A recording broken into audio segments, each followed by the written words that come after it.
आज हम बात करेंगे मैटरनिटी पॉलिसी के बारे में, जो हर एक संगठन में होना चाहिए, खासकर उन कंपनियों में जहां पर फीमेल कर्मचारियों काफी संख्या में काम कर रही होती हैं। इस पॉलिसी का लक्ष्य ये है कि प्रेग्नेंट कर्मचारियों को उनके काम और व्यक्तिगत जीवन के बीच एक संतुलन मिल सके और उनकी सेहत और बेबी की सुरक्षा पहली प्राथमिकता हो।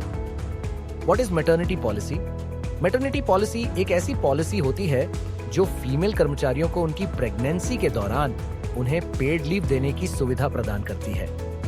इस पॉलिसी के तहत प्रेग्नेंट कर्मचारी को काम से छुट्टी दी जाती है ताकि वह अपनी डिलीवरी के बाद अपनी सेहत और बेबी की देखभाल कर सके। मैटरनिटी लीव एक अनिवार्य लीव होती है जो कंपनी को अपनी योग्य फीमेल कर्मचारियों को देनी पड़ती है, चाहे वह कोई भी क्षेत्र हो, प्राइवेट हो या public. Important points about maternity leave policy in India. 1. पहला, 26 हफ्ते for first and second child maternity leave की पॉलिसी के मुताबिक एक प्रेग्नेंट फीमेल कर्मचारी को अपने पहले और दूसरे बच्चे के लिए 26 हफ्ते तक मैटरनिटी लीव मिलती है। इसमें से वह 8 हफ्ते तक की छुट्टी अपनी डिलीवरी के पहले ले सकती हैं, जो कि उनकी सुविधा के हिसाब से होता है। तो दूसरा, 12 हफ्ते के लिए तीसरी प्रेगनेंसी अगर किसी फीमेल कर्मचारी की है तो उसके लिए मैटरनिटी लीव की अवधि 12 हफ्ते की होती है। यह थोड़ा कम होता है, लेकिन यह भी कर्मचारी को अच्छी रिकवरी टाइम दे देता है। 3. तीसरा, adopting mothers rights. Adopting mothers को भी मैटरनिटी लीव मिलती है, जो कि 12 हफ्ते की होती है। यह लीव उन्हें तब मिलती है जब उन्हें अपने नवजात का जिम्मा मिलता है और यह लीव उनके अडॉप्शन के दिन से गिनी जाती है। चौथा, मिसकैरेज एंड मेडिकल टर्मिनेशन। अगर किसी महिला कर्मचारी का मिसकैरेज होता है या फिर मेडिकल टर्मिनेशन ऑफ प्रेगनेंसी होता है तो उसके लिए भी 12 हफ्ते की मैटरनिटी लीव उपलब्ध होती है। इसमें मेडिकल प्रूफ की आवश्यकता होती है, जिसमें डॉक्टर का सर्टिफिकेट दिया जाता है। पांचवा, एडिशनल पेड लीव्स। अगर किसी कर्मचारी को मैटरनिटी लीव के बाद भी रिकवरी की जरूरत हो तो उन्हें अतिरिक्त पेड लीव भी मिल सकती है, लेकिन यह लीव उनकी हेल्थ सिचुएशन के आधार पर तय होती है। Eligibility criteria for maternity leave. A, पहला, मिनिमम 160 दिनों की सेवा। भारत में मैटरनिटी लीव पॉलिसी काफी स्पष्ट है। यह सभी फीमेल कर्मचारियों को लागू होती है, चाहे वह प्राइवेट कंपनी में काम कर रही हो या सरकारी संगठन में। लेकिन कुछ एलिजिबिलिटी क्राइटेरिया हैं जो ध्यान में रखने होते हैं। तो दूसरा, एग्जेम्पशंस फॉर स्मॉल फर्म्स। अगर किसी कंपनी में 10 से कम कर्मचारी हैं, तो वह कंपनी मैटरनिटी बेनिफिट एक्ट के तहत नहीं आती।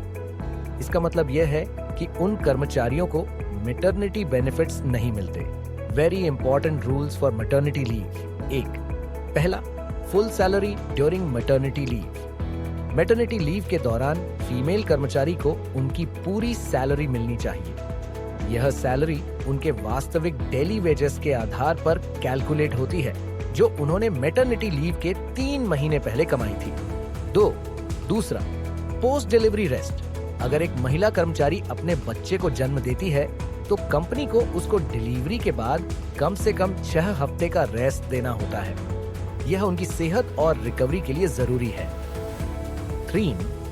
तीसरा, चाइल्ड केयर फैसिलिटीज एम्प्लॉयर्स को चाइल्ड केयर सुविधाएं यानी क्रेचेस प्रदान करनी चाहिए। इससे फीमेल कर्मचारियों को अपने बच्चों के साथ काम करते वक्त सहारा मिलता है। चौथा, सेफ वर्क कंडीशंस। प्रेग्नेंट कर्मचारियों के लिए सुरक्षित कामकाजी परिस्थितियां प्रदान करना जरूरी है। उन्हें आरामदायक सीटिंग, साफ रेस्टरूम और सुरक्षित कामकाजी घंटे देने चाहिए। आपको प्रेग्नेंट कर्मचारियों को शारीरिक रूप से मांग वाले कार्य नहीं देने चाहिए। 5वां, no dismissal during leave. Maternity leave पर होने के दौरान एम्प्लॉयर को प्रेग्नेंट कर्मचारी को टर्मिनेट या डिसमिस नहीं करना चाहिए। अगर यह होता है तो एम्प्लॉयर को कानूनी परिणामों का सामना करना पड़ सकता है। How to create a maternity policy for your employees. पहला, जाने कानून। सबसे पहले आपको मैटरनिटी बेनिफिट एक्ट 1961 को समझना होगा। जो प्रेग्नेंट कर्मचारियों के लिए अधिकार और बेनिफिट्स परिभाषित करता है। दूसरा, योग्यता क्राइटेरिया आपको तय करना होगा कि कौन से कर्मचारी मैटरनिटी लीव का लाभ ले सकते हैं। जैसे फुल टाइम कर्मचारियों को यह लाभ मिलेगा, लेकिन आप तय कर सकते हैं कि उन्हें कितने दिन काम करना होगा। तीसरा, मैटरनिटी लीव ड्यूरेशन। आपकी पॉलिसी में यह मेंशन होना चाहिए कि मैटरनिटी लीव कितनी देर की होगी, जैसे 26 हफ्ते।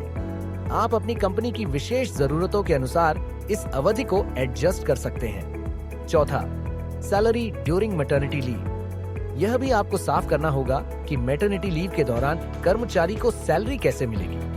पॉलिसी में यह स्पष्ट रूप से मेंशन करना जरूरी है कि मैटरनिटी लीव पर कर्मचारी को पूरी सैलरी मिलेगी।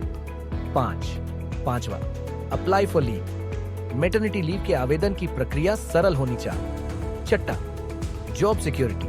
आपको यह मेंशन करना होगा कि कर्मचारी मैटरनिटी लीव के बाद अपनी पुरानी पोजीशन पर वापस आ सकती है। ये उनके लिए महत्वपूर्ण होता है क्योंकि यह उनकी जॉब सिक्योरिटी को सुनिश्चित करता है।